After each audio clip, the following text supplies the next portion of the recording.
Bon, qu'est-ce que vous pensez de la victoire de Donald Trump? Soi-disant que ça va être un cauchemar qui va s'abattre sur le monde parce que c'est un homme fou, c'est un homme dangereux, c'est un homme misogyne.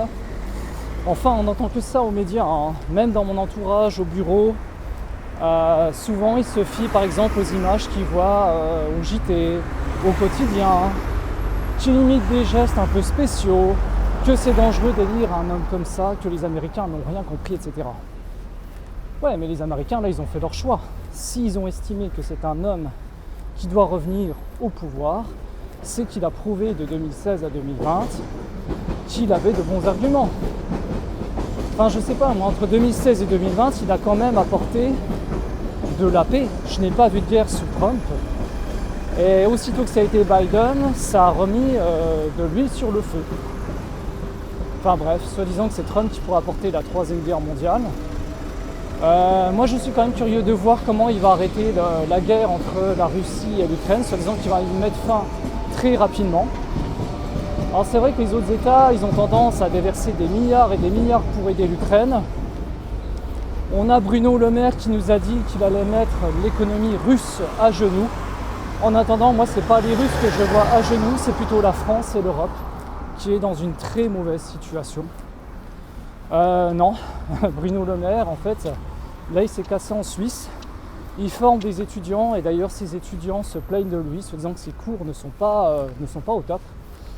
Donc déjà si des étudiants le disent alors qu'il a été ministre de l'économie, ça fait peur à voir. Enfin bref, non, c'est Trump, l'ennemi numéro 1 qu'il faut abattre à tout prix. Moi je suis quand même bien curieux de voir ce que ça va donner. Et je serais même, à la limite, très content justement que cette guerre, parce que nous on est pour la paix. Moi j'ai pas envie d'une troisième guerre mondiale. Pourquoi toujours donner de l'argent pour des armes, pour des soldats, pour anéantir des pays, pour prendre le contrôle, pour les reconstruire selon nos propres termes? Moi je suis pour la souveraineté de chaque pays. On peut s'entraider mutuellement, il n'y a pas besoin de former des grandes unions comme l'Europe, etc. Les gens, ils ont peur aussi de sortir de l'Europe. Mais rien ne t'empêche de sortir de l'Europe et de continuer à avoir un commerce extérieur efficace. Tu peux continuer à importer, exporter.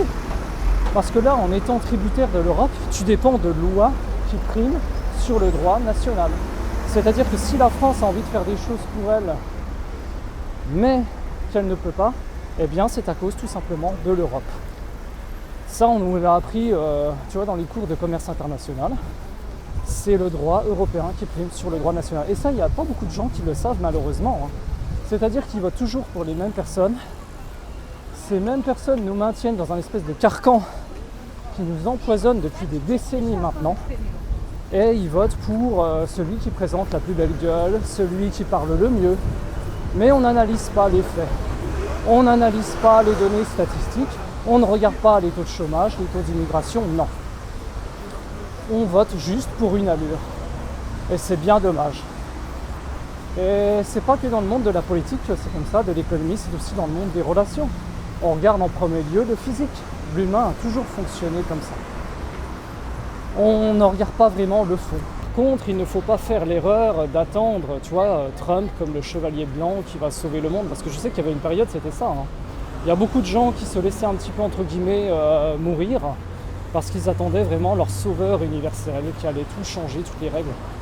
Alors, malgré que beaucoup attendaient la victoire de Trump, moi je ne me réjouis pas trop vite parce que la vraie victoire va se jouer entre nous, en fait. Ça va vraiment être au fond de nous qu'il va falloir puiser les vraies ressources. Parce que regarde là, on est tous un petit peu dociles, on est tous un petit peu addicts à des choses, mais admettons que là, Trump, il enlève pas mal de trucs, qu'il ouvre l'économie comme il faut, qu'il redonne un petit peu du peps, tout ça.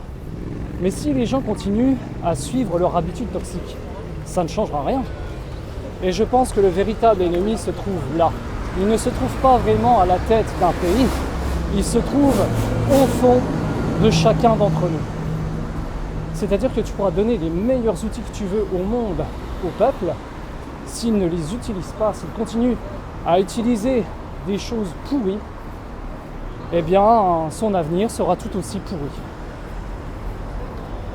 Donc là, ça va être à nous maintenant de sortir nos armes, mais pas des armes, je parle militaire, non, je parle des armes au niveau de notre tête. C'est là où il va falloir changer des trucs. Il va falloir vraiment récupérer notre indépendance. Il va falloir se rendre compte que chacun d'entre nous a le pouvoir sur sa vie, qu'il y a des habitudes toxiques qui nous polluent, qui nous prennent notre temps, qui nous prennent notre énergie, qu'on se plaint pour des choses qui n'ont pas lieu d'être. Et tu vois, en fait, on a une grande force en nous et on ne l'utilise même pas. Tu vois, là, je me filme en plein dans la rue, en pleine ville, encore une fois, pour mon vlog. Et j'en ai rien à secouer, il y a tout le monde qui me regarde, je m'en fous complet. Mais parce que les gens se limitent, les gens se brident. Ils ne se rendent pas compte qu'ils peuvent faire de grandes choses. Ces gens-là que je croise, qu'est-ce qu'ils en ont à foutre? Qu'est-ce que t'en as à foutre, honnêtement? Tu les reverras? Est-ce que je vais les revoir? J'en sais rien. Ça se trouve, demain, je ne serai même plus dans cette ville. Et alors, quoi, je vais stresser pour des gens qui me regardent, qui vont critiquer? Mais ces gens critiquent parce qu'eux-mêmes n'osent pas faire les choses. Ces gens-là vont te critiquer parce qu'eux n'osent pas se lancer. Ils vont te dire que tu es gênant. Et après, quand tu vas réussir, ils vont tous toquer à ta porte. « Oh, mais c'est génial ce que tu fais, etc. » Espèce d'hypocrite. Quand j'étais à mes débuts, tu n'étais même pas là. C'est ça qu'il faut se rendre compte. Les débuts sont toujours très difficiles. Ça, il y a un an, j'aurais été incapable de le faire, mais c'est à force de détermination et de non-foutisme que j'arrive à faire ça actuellement. Ça vient pas en claquant des doigts. Donc, pour résumer un petit peu cette vidéo, parce que je suis parti un petit peu dans tous les sens, mais c'est un vlog, c'est normal, hein, c'est fait pour ça. Je ne le vois pas comme le Messie, ça va être, comme je l'ai dit, ça va être à nous de faire le taf derrière. Par contre, je suis curieux de voir ce que ça va donner au niveau des relations avec la France. Au niveau de l'Europe aussi, etc. Voir comment ils vont réagir, tu vois. Parce que Macron parlait par un moment de « la bête arrive ».